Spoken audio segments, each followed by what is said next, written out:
And if you choose to do the right thing, life is going to be better. And character is simply a long string of choices. And if you show me a person who tries to do the right thing on a regular basis, and I'll show you a person who's got a better life, and I'll show you a person who people look up to and people admire, and in some cases revere.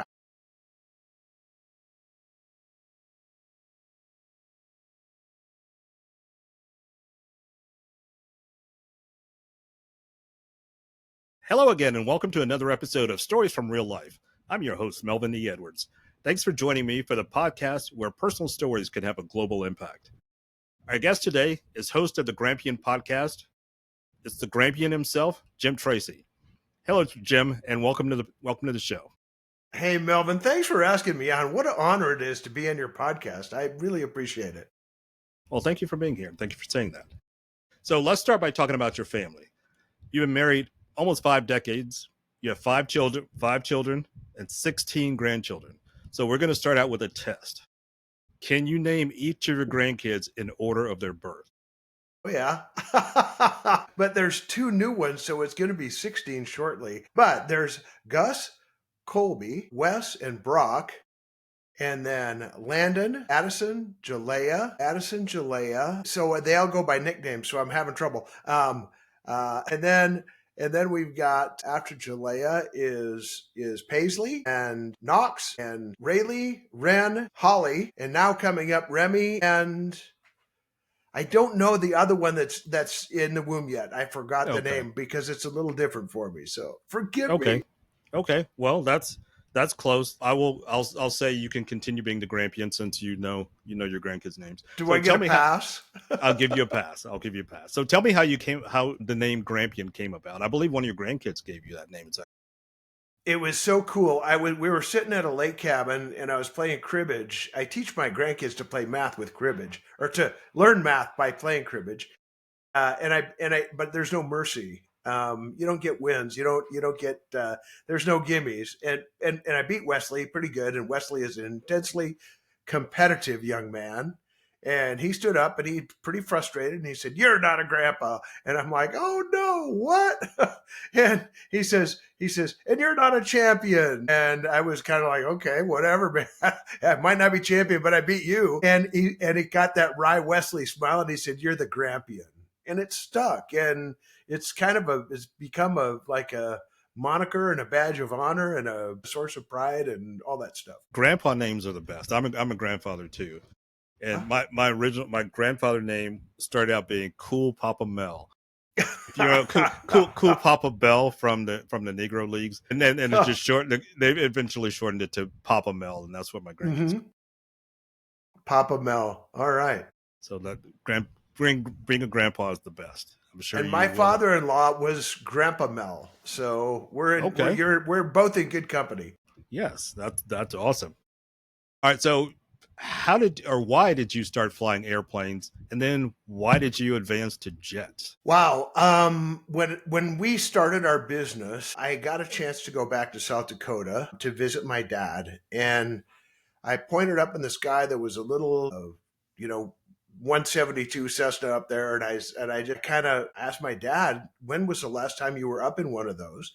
Because I had taken a flight with him when I was a very small child, and he said, "Wow, it was a lot of years ago. It was with your grandpa and John, and they took me around and they showed me all of the old haunts and hunting spots and farm grounds and all this stuff that brought back memories." And he kind of shook his head wistfully and he said, "I'd give anything to do that again." And he told me that in April. I went back to Bremerton, Washington, and studied hard. And in October, I took him on a flight in South Dakota. I flew into his home airport and picked him up with my son Major, and we went on a very similar flight. And then I got some more training and I advanced to a larger aircraft because I could accommodate antennas for our cellular business in that aircraft, and I could respond quicker than anybody.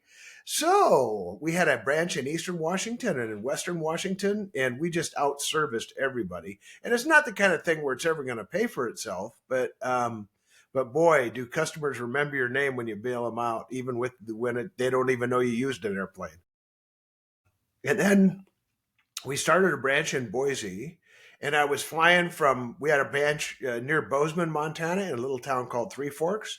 I was flying one day from Bozeman, Montana, to home in Boise, and I was over the River of No Return wilderness area in a single engine. And I looked down and I thought, you know what? If I lose this engine, this actually is going to be the river of no return because there's no place to land and they're never going to find me. And I got home and I heard that phrase that every pilot wants to hear, and that is, "Honey, I think you need a twin." So we moved into a twin engine, and we sold our business into a private equity group, and we started the process of traveling a bit. Our power is flickering here, so you're probably picking that up.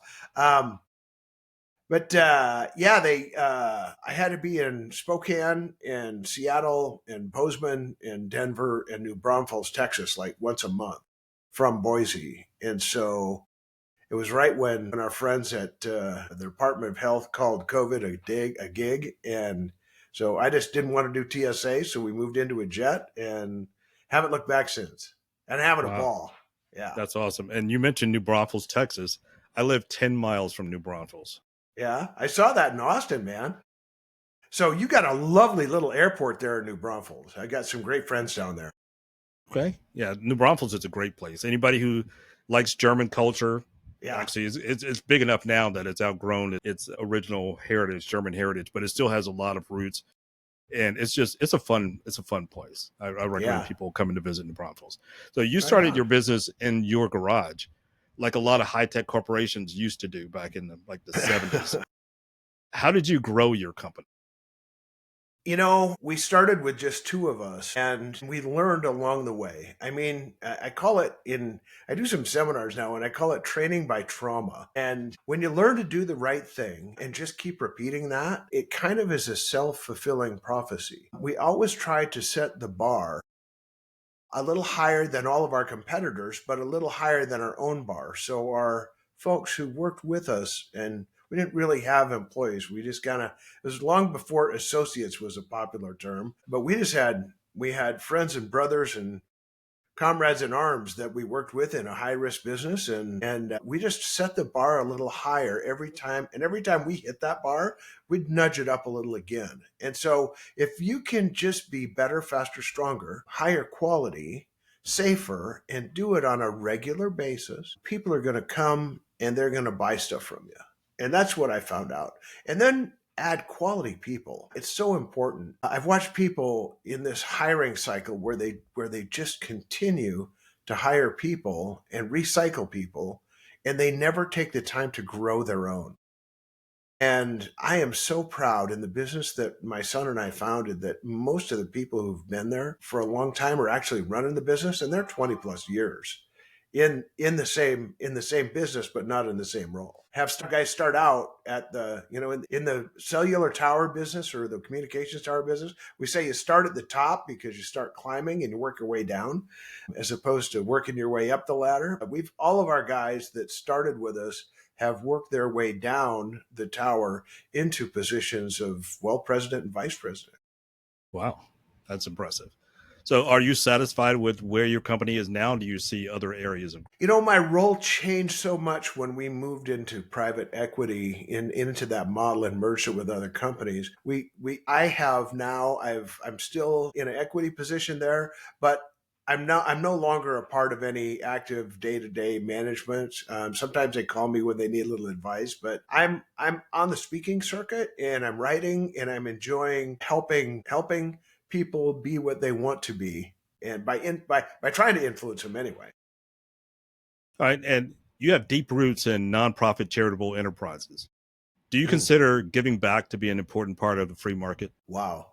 What a terrific question. When we give, I've found that the most satisfying things that I've done over the course of a close to 40-year career now, no, it is a 40 plus year career now, really circle the wagons around helping people who are at their most vulnerable. And I can point to multiple times. The Tower Family Foundation is one where when someone gets hurt on a communications tower site, it's usually pretty bad. Most of them are falls from elevation or just really bad stuff. And when that happens, there's a gap of time that the system doesn't kick in to take care of their families. And a lot of time there's, these are blue collar jobs and there's rent to pay or groceries to buy or car payments to make. And so we just step in within 7 days and we cut a check to the family for the most that's allowed by the IRS without throwing them into a different tax bracket or something like that. And so we give them the biggest gift that the IRS allows, and we do it quickly.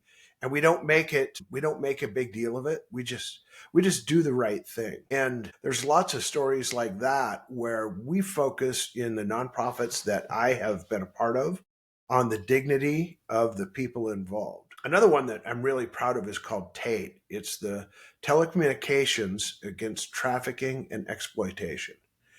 And there's just a guy called me and he said, "Hey, this is a good thing to do. Let's do this." And so a fellow by that, shout out to Kenny Blakesley from Sacramento, California. Kenny called me and we started what's called TATE. And all it does is provide free or no cost, nothing's free, but no cost training for telecom workers to recognize human trafficking when they see it, and then just pick up the phone and call the human trafficking hotline so that somebody who's got the equipment can do something about it. And the wonderful thing is it's had an effect. Nice. So is it part of giving back? Absolutely. Is it the most satisfying part of I had a lot of guys working for me and they enabled me to go to work on behalf of other people in endeavors like this. And so it's a salute to them. It's a salute to the people who've been helped. Another organization called Pilots for Christ that we just, when people ask for a free flight, that's because all the other options are gone. And when all the other options are gone, and we do some more flights for folks who have been human trafficked. And I was like, it's like, well, why do they need a private flight? I mean, there's part of me that's a skeptic. I'm like, dude, so good, you're out of human trafficking. Why do you need a flight? Well, the first thing a trafficker will steal is your ID, your identity. And so they go to the airport, they don't have a driver's license. They can't even get on an airplane. Sometimes they're trying to get away from somebody bad. Sometimes they're trying to go testify against somebody bad. Sometimes they're just trying to relocate their families who will try to care for them and pull them out of the cesspool that is in America today. So all these folks who work for me have allowed me to kind of step in and be the hero, but they're really the heroes, Melvin. They are the ones who enabled that and made it possible. Well, that's awesome work you're doing. Congratulations on that. And I pray that you can continue doing that and helping people wherever they are. Yeah. Hey, man, when you get to be my age, you get two choices. You can go golf. Nah, no thanks, man. I'm gonna go be vibrant and live an audaciously big life. And when I talk to folks about that, they're like, "Whoa! I mean, you can do that? Of course you can do that. We can be relevant." I mean, I met a guy the other day. We took him duck hunting last fall. He's 89 years old and he's living a huge life. And I'm like, I want to be that guy. I want to be that guy. So we're gonna keep going, man. So what are your goals from here on out until you reach 120 years old? Wow. Number one, when when you're a pilot, at 65, the FAA kind of says, "Yeah, you can't do that. You can't do that for money anymore." So, and I never did, but you want to be able to be safe. You want to be able to keep flying. I want to impact the groups. When I go out and I do speeches, I don't like a lot of people who are professional speakers go out and they motivate people. It's a very noble thing to do. I want to do something more. I want to impact them in such a way that they make a decision. And that decision that they're going to help and they're going to make their workplace better, they're going to make their community better. We're going to try and impact them so that they affect change right where they are, so that this world can be a bit better place. And that's really true. Uh, cross generationally, the business groups I speak to, a lot of times you get guys like me that are boomers and they're looking down that nose, they're looking at those X's and those millennials and they're saying, well, those guys are no good. And the millennials are looking down at the Generation Ys and they're going, no, those are the really no good ones. And they're looking down at the Zulus and the Alphas and on and on. We have 6 generations in the workforce. And I look at my own history from my grandfather all the way to my youngest grandkid. There's 7 generations there. And guess what? I got along with all of them. And so what I do is I teach people that we need to do 3 things. We need to listen generously, we need to build relationships, and then we need to give respect. But that respect doesn't have to be earned first. It has to be given so that it can be received and then earned maybe. And if it's not earned, maybe we can go back and we can do a little more communicating and we can do a little bit more relationship building and we can make sure that they get an awesome opportunity to earn that respect. So speaking of respect, I understand you've testified before Congress. Did you go and talk to them about being more respectful? There's an old saying about pearls before swine, and I'm funning a little bit when I say that. But I sat in front of this hearing as I'm a knuckle dragon tower guy, and when they asked questions, they said, "Hey, I'm going to give you a yes or no question. Is there enough time and is there enough money to repack the spectrum for broadcasting in what we've given you to do that?" And I'm like, well, that's probably a great question, but that's not a question for me. My job is to make sure that we do it safely. And so we walked into the opportunity that we have to actually change the marketplace, but do it in a safe manner. And after it was done, there was a a congressman, I won't name him, but he's from New Jersey, and his chief of staff ran down, he got right in my face, he says, when he asks you a yes or no question, you give a yes or no answer. And I said, well, I'm sorry, I can't do that. So I didn't teach them anything about courtesy, man. But you know what? I spoke the truth, and I hope that sometimes that'll rub off on people. You hope so. You Yeah. hope so. Sometimes you may not see the outcome, but you hope you've had an impact. There you go. So why do they call you the curator of culture? I was working for a client out in the Midwest. And when I came in, a lot of consultants, they'll walk into the front door and they'll climb up the ivory tower and they'll ask what's wrong. And when I work with companies, I usually kind of throw on a pair of jeans and a flannel shirt and I go in the back door and I wait for somebody to say, who are you and why are you here? And at this particular organization, I walked in and I was like mixing with all their employees and nobody even bothered to ask me who I was or why I was there. And I thought, wow, this is probably not good. And so when later the afternoon, I actually went out to a job site with one of their crews and I talked to the people out in the field. And then I went back and I got my collared shirt on. And that time I went up into the offices and what I call the ivory tower. And I said, you know what? You have a bunch of people there that should be looking out for one another, but they don't understand what a tribe is. And if you will look at what it takes to build a tribal culture and make them stand up for one another, if they'll stand up for one another and then you love them, they'll stand up for you.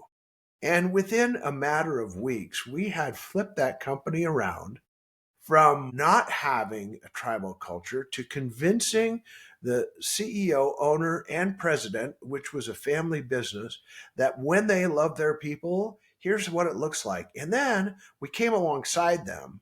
And I could say, hey, man, we went and cooked burgers for them. Well, that's true, but we did more than that. I taught a stiff old dude how to greet his people with a hug. And in American business and in American culture, they're like, well, dude, you can't hug somebody. I'm like, well, actually, there's nothing wrong with that.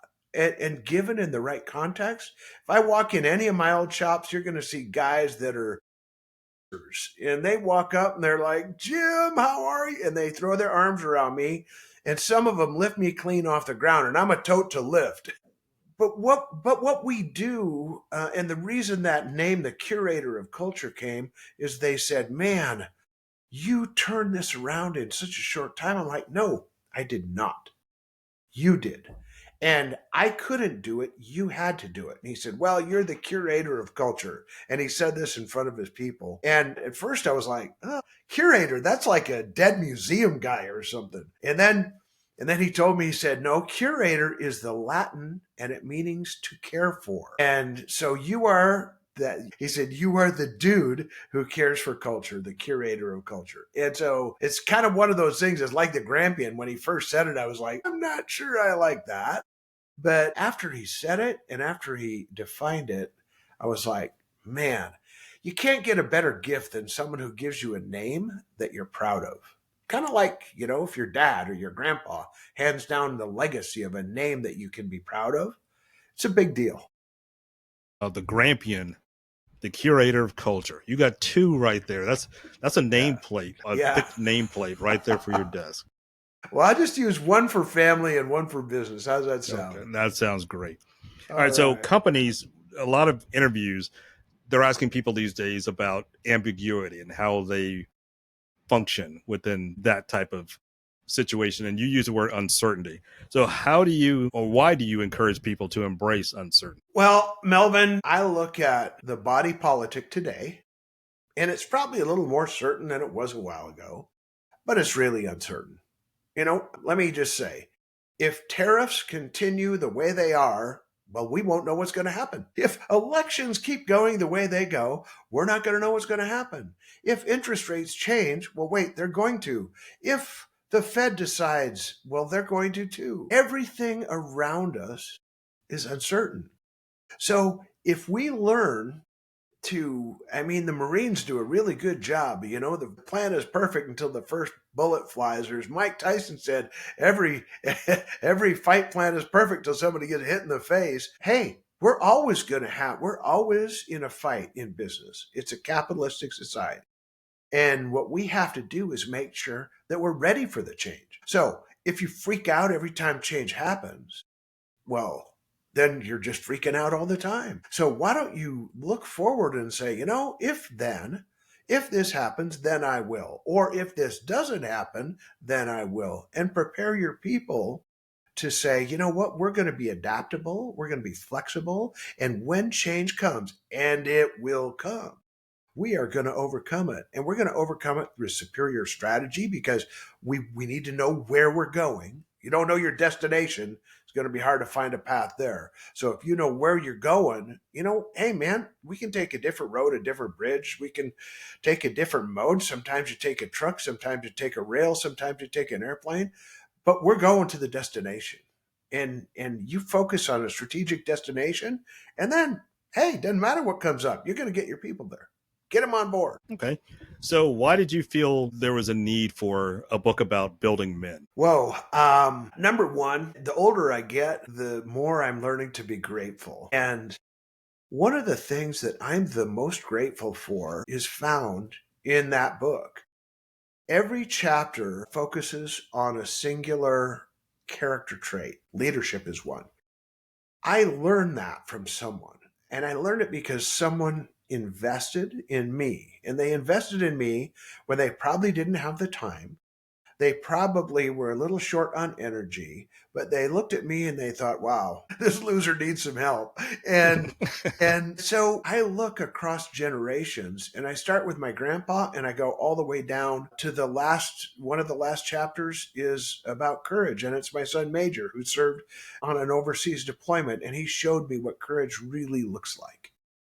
So all those things are a way to say thank you to the people who invested in me, and then to take those lessons and make them available to everybody else. Because there's not enough men out there who are building men. And that's where the title really came from. My son Ryan is my business partner. He was doing a magazine interview, and I think it was a magazine. Anyway, they asked him, so what is it that you do now? He said, well, I used to build towers. I built guide towers. I built self-supporters. I built monopoles. I built glue lamp structures. There ain't any kind of tower I haven't built, and I'm pretty good at it. But now I build men, and I build men who build towers. And what he was saying was that his role and the thing that he did as a function of not only growing our business, but investing in other people, is he mentored them and he invested in them. And so the title, I don't even get credit for the title, man. But the book is has been, it's starting to be received, and I'm overwhelmed, frankly, by the response, and it isn't even out in store. It won't even be out in stores until June 2nd. So right before Father's Day, and man, if you want to buy something for your kids or your dad or your grandpa, hopefully you can find it. All right. So is there some discussion in the book about conquering fears? I understand that you help people to conquer their fears. Well, I don't know that that is specifically addressed in the book, but the reason that people ask me about that a lot of times, which I'm sure that you drew something from, is that um, I grew up a pretty fearful person. Um, and if you look at, I'm a keynote speaker. I get up on stage in front of thousands of people, and everybody's like, "Doesn't that make you scared?" I'm like, "Yes." And no, it used to make me really scared because when I was a little kid, Sister Elzir at my parochial school went to my mother and she said, your son stutters and he's got a math disability, and we think we're going to recommend that you send him. In those days, they called it the State School for Retarded Citizens. And so we're going to send him there. And that stuttering was kind of an issue, and the math thing was even a bigger issue. But I had a mom who said, no, you're not. And so that was a vote for me. And people continue to vote for me. And when I was a senior in high school, I really was not very comfortable in my own skin, and broken my arm. And my dad said, hey, you can go in this contest, and this contest involves prepared speech. And I'm like, what are you talking about? And he sat down, and he was a busy guy. He had 8 kids, but he actually helped me write a speech, and I gave it, and I won a state prepared speech contest, and it sent me to nationals, and I did okay there. I didn't win it, but man, I was state champion at prepared speech. So that's one of the things that I think is evidence that if someone's scared about something, they need to be a little bit counterphobic. Just get up and do it. And I was scared of heights, and I started a tower business. I was not really a comfortable flyer, and I learned how to fly airplanes. So if it can be done, it can be done. It's just a matter of what you're going to do to get there. And so fear is one of the best tools in my arsenal. And I'm hoping that I can teach other people to put it to use for them as well. All right. So why is character so important to you? Wow. There's a fellow who is a principal, or he was a principal at a middle school, grade school, I think even a little bit of high school back in Western Washington. His name is Dennis. Every time, every day, someone walks in the door, every student gets to shake hands with the principal every day. And he says to him one simple sentence. He says, just do the right thing. Next one comes in, just do the right thing. Next one comes in, just do the right thing. And it gets old for them. And even some of my kids were like, this is the stupidest thing ever. But what he did is he reinforced that everything you do, everywhere you go, every decision you make, every non-decision you make, all have consequences. And if you choose to do the right thing, life is going to be better. And character is simply a long string of choices. And if you show me a person who tries to do the right thing on a regular basis, and I'll show you a person who's got a better life, and I'll show you a person who people look up to and people admire, and in some cases revere. I'm so encouraged by this latest generation of alphas, because they're coming up to people like me. I mean, I'm a baby boomer, for crying out loud. And these people are like, even 12 years old, and they come up and they're looking and they're aching for mentors, because it started with my generation. We fostered the first group of latchkey kids who came home and mom wasn't there. And it has just gotten progressively worse until this latest group of alphas, and they're begging for mentors. And they want people to teach them to do the right thing. And that is a thing of noble character. So it's the most important thing I look for. I can teach skills. I don't ever have a problem. Show me a guy who'll make good decisions. I can turn him into a pilot. Doesn't matter what he is, what he does. I mean, if he can see, I can make him into a pilot. So, character number one, always number one, never number two. All right. Excuse me. You talked about mentoring, and I had a guest on a couple months ago, and she founded the Mentor Project, and I ended up joining, and I recommend you look into it too if you have the opportunity. But for anybody else here who's listening, look into some kind of mentoring opportunity. It'll help you, and it definitely helps younger generations too. So I concur with what you're saying there. So what do you mean, Melvin? It really doesn't stop. It doesn't stop at work. A lot of people make it about work. In that book, I talked about my grandpa. And so old people can impact young people. I talk about my dad. I talk about my brothers. I talk about people who I worked with. I talk about my children. I talk about people who worked for me. All of them, in some way, shape, or form, mentored me because they came alongside. There's a Greek word called parakaleos, and it means to come alongside. And when you come alongside someone, you're not coming on top of them, in front of them, behind them, under them. You're coming alongside them. And you're saying, hey, if I had a little bit of a better way, would you be interested in learning that? And so I long to be mentored today, not just the other way around. So, and it's not just about work. You're so spot on, man. Anybody can do it. All right. So what do you mean by management by cliché?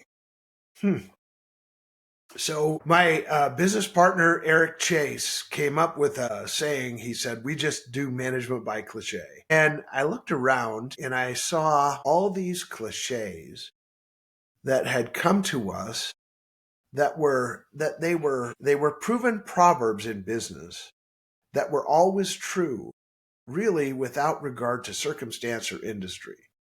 And when you think about all of the cliches that have come out, even in our own little business, we made a living off of cheap little cheesy cliches that I came up with. One I learned from an accounting lady in a previous career, and I took it to the cell tower business. And what we said, we were in an industry that was hurry, hurry, hurry, hurry, hurry, hurry, hurry. And it's always got to get done before the day is done, before the week is done, before the month is done, before the quarter is out, before the next budget cycle, whatever. It's always a hurry. And so we started to be contrary to that a little bit by saying, perfect is better than early. And people began to understand that, like, if we promise you that it'll be done on Wednesday, well, we're really shooting for Tuesday, but we're going to leave one day's grace in case something goes awry.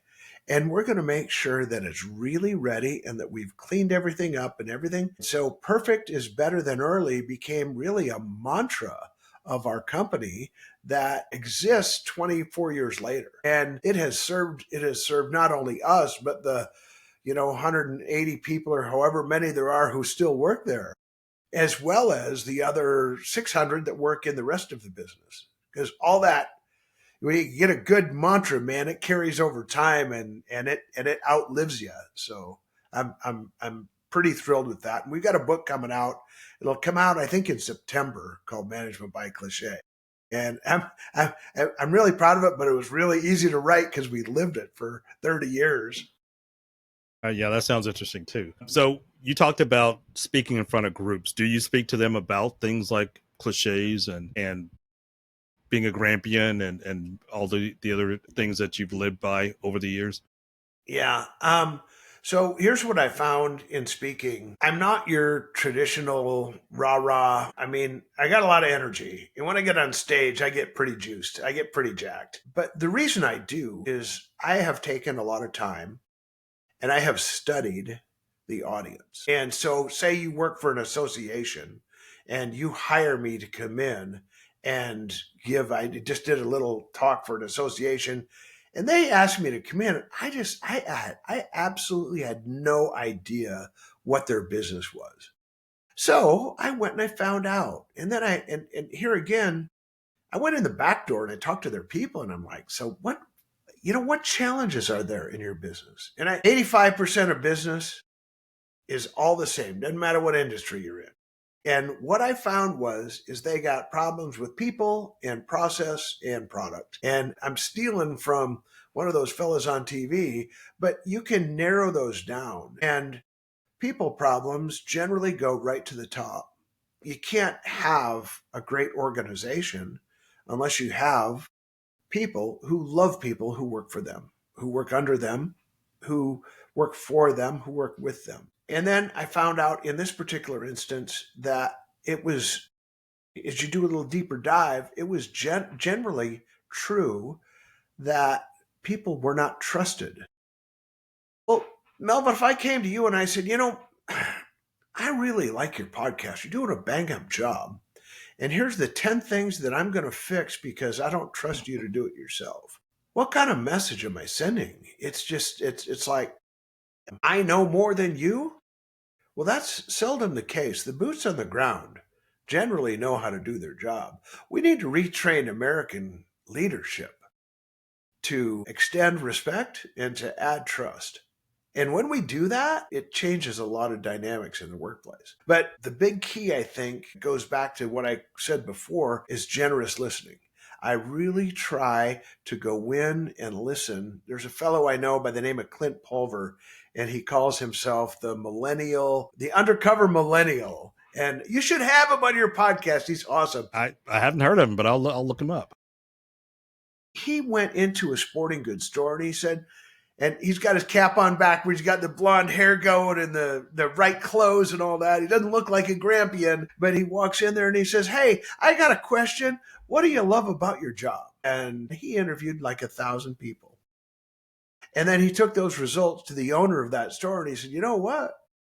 People who work for you, they hate their job." Well, imagine that. He was able to help that company turn around. And Clint is a great example of generous listening. It's funny that you use that term because I'm sorry. That's okay. You're the second guest I've had this week who's used that term. Generous Really? listening. I thought I made it up.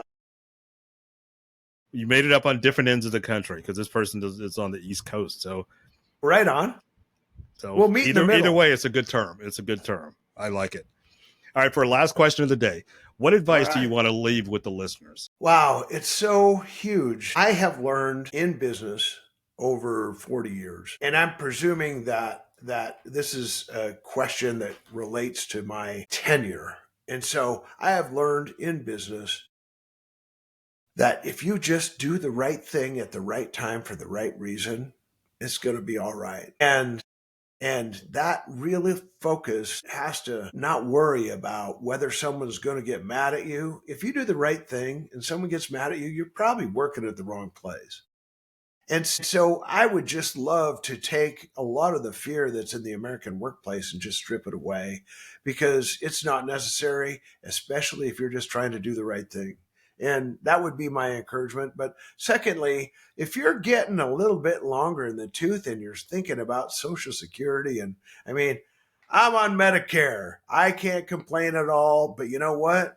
I'm going to continue to live a big, audacious life. And I want some of you old farts to come and join me. Those folks on the younger set can learn a whole bunch from us, Melvin. And it's our job to impart that wisdom. Wisdom is the intersection of knowledge and application. And when we teach them what we know, they get some low tuition learning that we paid a lot of money for. Or got a lot of scars for. There you go. Wow, the training by trauma, right? Yeah. All right. Well, thanks a lot, Jim. I enjoyed this conversation. Our guest today has been the Grampian, host of the Grampian podcast, and businessman Jim Tracy. Jim, thanks so much for being here today. Man, my pleasure. What a joy. Please go to my website at podcastreallife.com for more information about my guest and the things we discussed today, including links to his books. That's it for today's episode of Stories from Real Life. Join us again next time for another chance to learn from each other. Until then, don't forget to shine your light wherever you go.